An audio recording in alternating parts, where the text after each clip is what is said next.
There has been a form of social class structure in all cultures over the years. Research shows that people in different social class groupings tend to have different values, attitudes, and behavior. Now, social class has a significant influence on consumer attitudes and behavior. Marketers are interested in social class because of the impact it has on consumer buying decisions. Evidence indicates that freedom to spend is influenced heavily by the confidence that people have in the future and in the economy's performance. That would suggest that at this particular time, because of the consequences of the pandemic, that people would be a bit more cautious about spending. Now, I'm Catherine Gaho from SBO Research. Thank you for tuning into my channel, Elevators, where we offer elevating and empowering messages to help you grow in life, career, and business. In this video, I will talk about the influence of social class on consumer behavior and highlight 4 ways how social class concept is used in marketing. Do like this video and stay with me to the end. And do subscribe if you have not subscribed yet. And press notifications so that you don't miss any of the videos we post on Mondays and Thursdays. Social class can be thought of as a continuum or a range of social positions on which each member of society can be placed. This is then further divided into smaller numbers of specific social classes or categories. So people talk about upper class, middle class, and the like. Now, social class is defined as a division of members of a society into a hierarchy of distinct status classes so that members of each class have relatively similar status and that members of other classes have either more or less status. So there is a ranking and a differentiation. Now, individuals or families are then assigned to specific social class categories such as lower class, middle class, and upper class, and others in between like lower upper class, lower middle class, and so on. Now, in behavioral sciences, status is frequently thought of as the relative ranking of members of each social class in terms of specific status factors such as wealth, power, and prestige.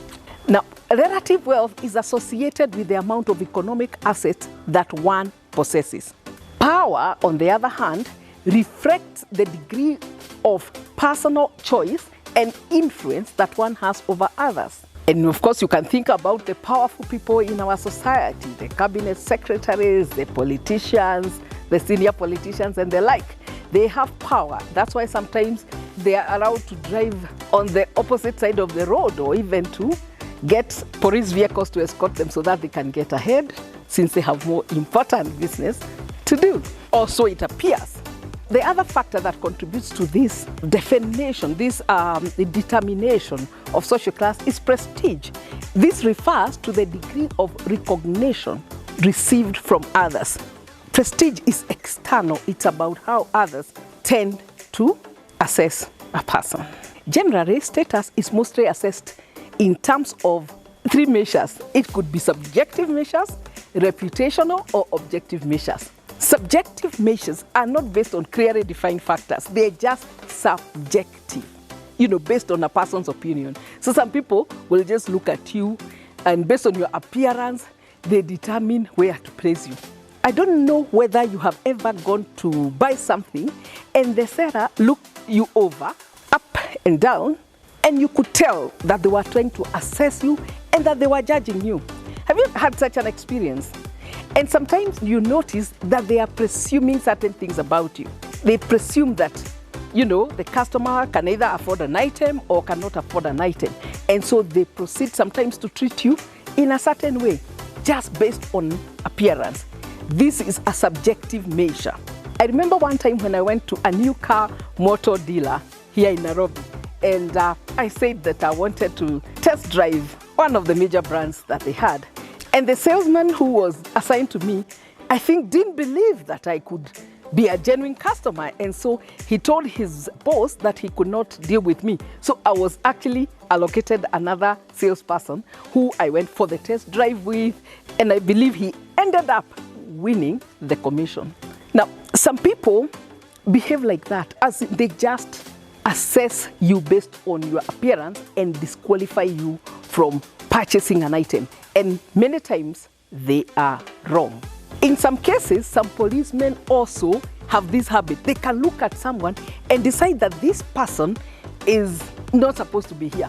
So they start to say that that person is loitering. And of course, in Kenya, there is this, offense. I don't know whether it's still there in the books that says that if you are somewhere where you are not doing anything, you may be charged with an offense of loitering with intent to commit a crime.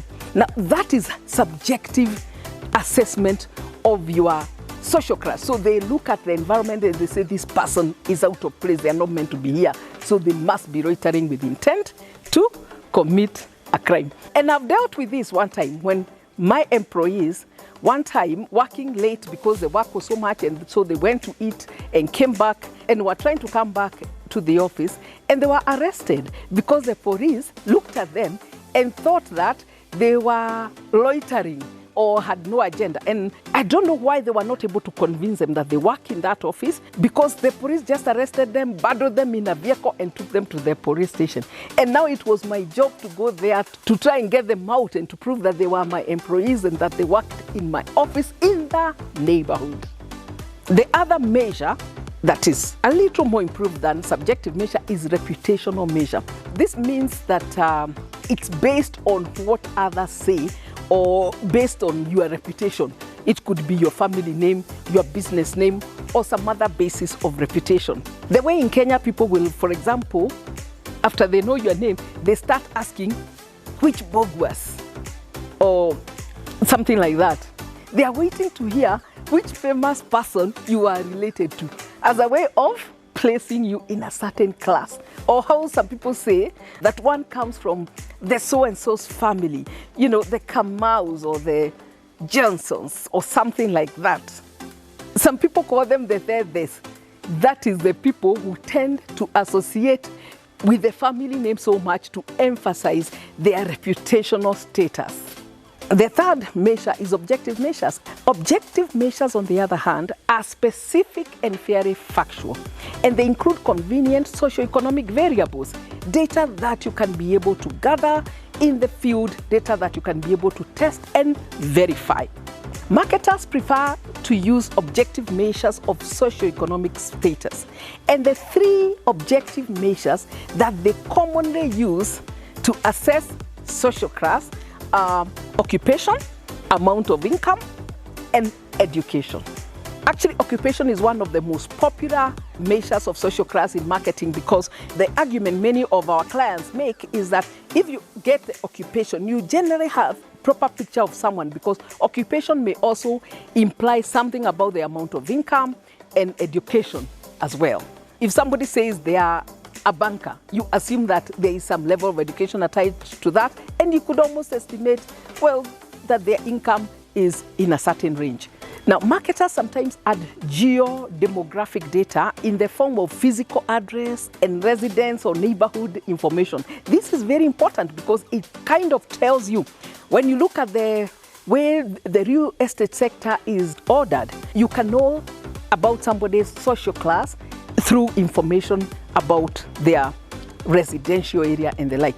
These socio-economic indicators are also of considerable importance to marketers because they are used to segment markets. You can learn more about how social class is used in market segmentation on my video on market segmentation basis. That is right here on this channel. I will link it down here. Now to 4 uses of social class information in consumer behavior. First, hierarchical product offers. Marketers use the hierarchical aspect of social class to offer products and services that are structured into various levels and standards, reflecting a focus on consumers of different social status. The logic of this is that consumers may buy certain products because they are preferred by members of their own social class, or because they believe they fit with their social class. In addition, consumers may also avoid products because they perceive the products to belong to a lower class. One of the best examples of product or service hierarchy is seen in the airline industry, with the first class, business class and economy class sits in the same plane, very hierarchical and categorized. In real estate marketing, different estates are also associated with upper class, others with middle class, and others with low class, with all the other definitions of lower, middle, lower class, and so on. We also see car companies make economy versions and also luxury versions of cars. Then when you go to the clothing, fashion, and shopping sectors, you will notice that they're highly segmented in many ways. Some malls, like in Dubai, have the exclusive entrances for high society. As in, it's designed in the construction that there will be this entrance which will be for exclusive people who belong to high society. The stars and celebrities and the like. In banking, they offer exclusive services, branded Premier, Platinum, and Priority, and so on, at higher fees, so that they have a kind of club, they call it a club, which is for the higher social classes. That means that they are willing to pay for service. Social class is also a factor with reference to where a customer wants to shop. Different people of different social classes shop in different places. And this is true whether it's for vegetables, whether it is for household goods, whether it's for whatever item. You will notice that people of different social classes do not shop in exactly the same place. Now, the second use is market segmentation. Marketers see the various social strata as a natural basis for market segmentation. Consumer research has found that consumer product choices are related to their social class. Marketers who are alert to this factor are able to tailor their strategies in terms of the 4 P's of marketing. That is, they will have products of different social classes, then they will price them differently, and they will place and distribute them in a different manner, and they will have different promotional messages to appeal to the needs and preferences of the specific social class groups. Now, the third is pursuit of leisure. Research shows that social class membership impacts consumers' choice of recreational and leisure time activities. Think of different leisure time activities and try to match with the social class groups that are likely to engage in these activities. Whether it's foreign travel, golfing, swimming, theater, football, casino, gambling, binging on TV, reading, gardening, and the like, you will notice that different activities tend to be associated with different people. Like in Nairobi, I see people talking about gardening on Facebook, and when you check who has a garden in Nairobi, it already tells you something about the people who are able to talk about gardening, having their own vegetable garden, kitchen garden, and the like, tend to be people in the upper social classes. So people in different social classes tend to spend more time doing different activities. Now, this is also based on their values and attitudes regarding different recreation activities. And all these impacts consumption behavior of different products in various categories. Who do you think will be found in a golfing shop? Now, the fourth is frame of reference. Social class membership serves as a reference group for the development of consumer preferences. Consumers tend to turn to others in the same social class for clues regarding appropriate behavior and consumer choices. Furthermore, products for members of a higher social class, say the middle class, serve as aspirational for those in lower classes, such as the lower class. As such, they may buy more items associated with the middle class as a way of expressing their aspiration. This could be maybe attending restaurants, maybe perfumes or products that fit in that class. They may also seek to advance their education, say to get a degree to enable them to rise in their positions of work and actually rise to the aspired status. And that's one of the common things in society, that we constantly put effort to raise our position in society. We make an effort to be upwardly mobile. Now, for more details on reference groups, watch my video on this channel on reference group influence on consumer behavior. Now, to sum up, the 4 uses of social class in consumer behavior are first, hierarchical product offers; second, market segmentation; Third, pursuit of leisure. And fourth, frame of reference or reference group. And of course, there are many others, but these are the first 4 that came to mind this time. Thank you for staying with me. Do like this video and share it with other people who you think might benefit from it. If you have not subscribed yet, do it now and press the subscriber notification bell so that you don't miss any of the videos we post on Mondays and Thursdays. Thank you so much and best wishes. We all need to elevate our mindsets at this time.